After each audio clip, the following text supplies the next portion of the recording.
So you found yourself in a lobby with good players in your game and you want to impress them, you want to get the win for your team. Well, today I'm going to teach you what you need to do in order to succeed when you are the worst player in the lobby, when you have really good players that you want to perform well for, play well with, and just give them a good impression, because giving a good impression is going to mean so much for you on your journey to the top. So before we get into that, I do have a message I have to give you. Thank you to the sponsor of today's video, Skins Monkey.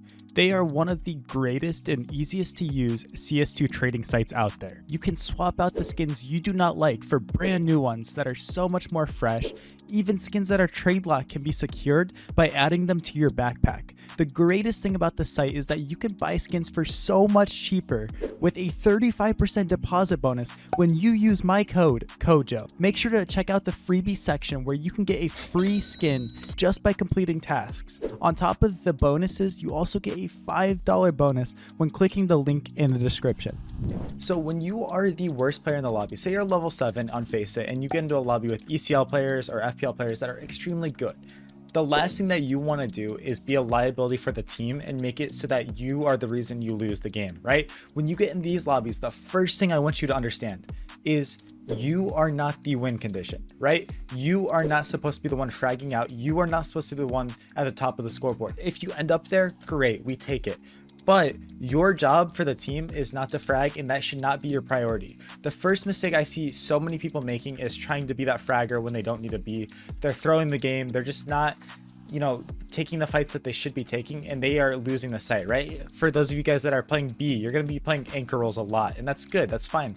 Don't just sit here and die early round and give up a pick for your team, right? Instead, be back here, spot for info, be annoying, do these things, and then once you spot them, drop a smoke down or use your utility then and be annoying, right? Your whole job when you're in these lobbies is to buy time for your star players, for your FPL pros, for these insane people inside of your lobby to rotate in and support and help you, right? Your job is not to duel and take every fight possible. Your job is to set your team up to get the round win and for them to secure the kills. Now, the second thing that you need to do is something to avoid. Never mute these people, never. I understand that there is some very toxic high-level players. I think you're stupid. You're just stupid player. That's why you don't know. I think you don't understand what to do and how to help your teammate. There's some games where I've been toxic. But in general, if you mute these players, it is only going to be bad for you. I get it if they're screaming at you, calling you awful at the game, saying all this stuff. Totally get it. I understand then if you want to mute them. But in general, you're going to learn from these players so much. Even if they are frustrated with you, even if they're mad, you're going to learn a lot about the game. And if you can be thick enough, be confident enough in yourself to take that criticism, take that yelling, and understand what they're getting at, you are going to grow so much. I just had a game recently where we had a guy in double overtime drop 10 kills and barely. He had like 7 kills the whole game. 10 kills in 2 overtimes. He would have succeeded so much more if he just let us calm down. We weren't toxic. We weren't yelling at him. We were trying to help him, and he just ended up muting us because he started playing bad. If you're the type of person that mutes your teammates because you are playing bad, and if you're muting ECL players, pro players because you are playing bad, you are never going to win your games. And trust me, you want these players to respect you. Now I go out of that game having zero respect for that player, thinking that they are awful at the game. I don't care if he drops 0 kills, right? If you drop 0 kills, that's whatever. It's unlucky. That's fine. But if you're muted, not giving any comms, you're not listening, you're not playing with a team, being a liability and doing this, you're going to lose, right? You have to be able to communicate. If you are these worser players in the game, if you're the lower levels, the people that are outmatched, outclassed, you have to be able to communicate. It doesn't matter what level you are, you will always be able to provide good value through comms and information that you're updating, right? It just becomes impossible when these players are trying to set up plays, right? For example, in the game I'm referencing where I have a player that's not listening to me, muted, whatever, I'm like, hey, we're gonna walk B stairs this round, I'm gonna get really good info and you're gonna leave me. Well, I do my job, I get down here and I'm like, hey bro, leave, you don't need to be there. Leave, go rotate A. And since he has me muted, since for no reason we're muting people, he's sitting here doing this and we end up losing the round because we're just out of position, right? This is the reason you're losing games, guys. You're muting people that you shouldn't be muting. You're not gaining information from players in your games that are trying to help you and get better. You need to take these games as a learning lesson and a way to grow as a player, right? You're not always going to frag out, and that's fine. But if you can't even be a solid teammate in these games, you're going to fail, right? You're going to fail. Be the guy, be the level 7 that's like, hey bro, I can flash for you, or I can run in first. If you're the level 7, run in first for your teammates, right? Get those entries, right? Run in on T side, run in up here and get the entries for your team, so that the FPL pros, the players behind you can bait you and trade out, right? Yeah, it might not be fun for you. It might not, right? You might die in the round's over, but the last thing I want to see doing when I'm in a game is when there's a guy on my team going 0-8 and we're running in B-site and he's just crouching behind here waiting for us to die. And then it's like a 1v4 because he refused to go in.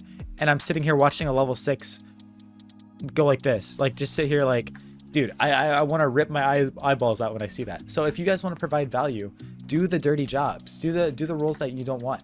The biggest mistake I see too is, guys, if you have an FPL player, if you have an ECL player that is a good opper and he's been opping the whole game, or you know, he's been putting in the work doing his job, bro, the last thing I want you guys to ever do, I'm so sick of seeing this in Pug. Stop doing this, guys.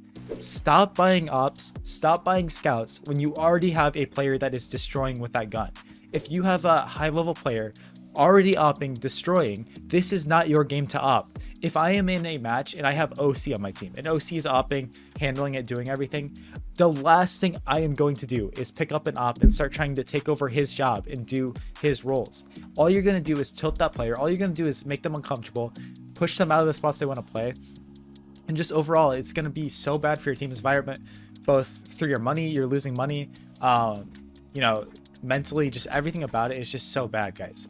Do the dirty work, do your job, and you will win the game. And then the next game, maybe the next game you play, you're in back into a level 7 lobby and you get to play the star player roles. You get to op, you get to do these things. It's all about growing and learning. And if you are screwing over your teammates like this, you're just never going to end up winning. Both times today, the player that is trolling and dropping triple negative in my game, I go to their Faceit profile or their Steam profile, and all they're doing is complaining about other people. They say, oh, Faceit's garbage, can never have good teammates. But they are the bad teammates. And guys, I see this time and time again. Unfortunately, the people that need to see this video are not going to watch it. But just understand that you're not alone if you're struggling with this. And for those of you that are lower levels, I respect you. For those of you that are putting in the job, you have this mentality. I respect you so much because most days I have teammates and players that are capable of doing this. But it just feels like recently, guys, like this bad mentality, this bad way of playing has gotten into the environment. And so unfortunately, I've had to update my block list a lot recently, and I've been struggling with this, guys. Like, I've been struggling. I want to win. I want to do everything I can. For me, I'm playing at the top of the Faceit leaderboards for $20,000 I'm competing for. I get that you're level 7 and you're not competing for anything in this game, but it is so tilting when you can't even open up your mind to learn and grow from a better player inside of the game. This goes from matchmaking, Faceit, whatever it is that you're playing in, always want to learn. And if you're closed-minded and you can't understand the concept of growing and learning from other players, you're just trolling, right? And it goes the same way back too. Trust me, I'm high level, but sometimes I'll see a play that a lower level player will make, right? Maybe they throw like a flash off here, it bounces up and run in with it, and bam, now I know a new flash, I can copy that. Or dude, this level 6 is resmoke and ramp really good on B through this. Oh, now I know that smoke, right? Learning these kind of things is something, it doesn't matter what level you're at. I learned so much from players in this game, and we got to have that mindset if we want to grow. So yeah, it was a little bit of a rant. I kind of had to get this off my chest. I know it's probably a weird video for you guys to watch, and I don't even think anyone watched it till the end, but thank you guys so much for being here. You guys all have a great rest of your day. I'll catch you later, and I'm gonna try to untilt now, so peace out.